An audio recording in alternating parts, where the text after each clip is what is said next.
কাজের ফাঁকে একটুখানি স্বস্তি পেতে ঘুরে যেতে চাইতেন উত্তর থেকে দক্ষিণ।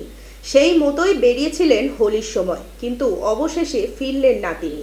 ফিরল তার মৃতদেহ। বয়স সবে হয়েছিল 30। বেসরকারি কোম্পানিতে চাকরি করতেন তিনি।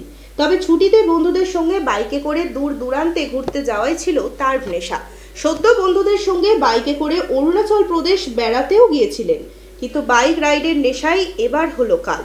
হোলির দিন বন্ধুদের সঙ্গে বাইক রাইড করে বারাসাত থেকে সিকিমে বেড়াতে গিয়ে গ্যাংটকে ড্রাম্পারের ধাক্কায় মৃত্যু হলো বারাসতের যুবক রোহন ঘোষের।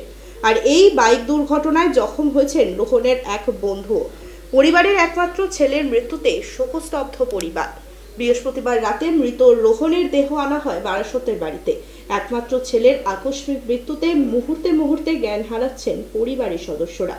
জানা গিয়েছে, রোহন ঘোষের বাড়ি বারাসতের নবপল্লীর লটারি কালীবাড়ি এলাকায়। কয়েক বছর আগে তার বাবার মৃত্যু হয়েছে। দুই বোন ও মাকে নিয়ে নবপল্লীতে এক ফ্ল্যাটে থাকতেন রোহন। সেখানে একটি বেসরকারি সংস্থায় চাকরি করতেন। বাইক রাইড করে দূর দূরান্ত ঘুরতে যাওয়া ছিল রোহনের একমাত্র নেশা।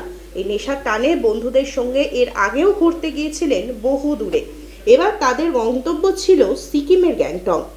পরিবার সূত্রে জানা গিয়েছে, গত 14 মার্চ দোলের দিন সকালে 5 বন্ধুর সঙ্গে বারাসত থেকে বাইকে করেই রওনা দেন তারা। শিলিগুড়ি পর্যন্ত নিজের বাইকে করেই ছিলেন। আর শিলিগুড়ির একটি গেস্ট হাউসে নিজের বাইক রেখে এক বন্ধুর বাইকে করেই গ্যাংটক পৌঁছেছিলেন রোহনরা। মঙ্গলবার সকালে গ্যাংটক থেকে বন্ধুর বাইকে করে একটি পর্যটন স্থলের দিকে যাচ্ছিলেন। বন্ধুর বাইকের পিছনে বসেছিলেন রোহন। গ্যাংটকের একটি চেকপোস্ট সংলগ্ন এলাকায় দুর্ঘটনা হয়। দুর্ঘটনার পরেই স্থানীয় পুলিশ যোগাযোগ করে রোহনের পরিবারের সঙ্গে। একমাত্র ছেলেকে হারিয়ে জ্ঞান হারাচ্ছেন মা শাশ্বত ঘোষ সহ পরিবারের লোকজন। শোকের ছায়া গোটা এলাকা জুড়ে।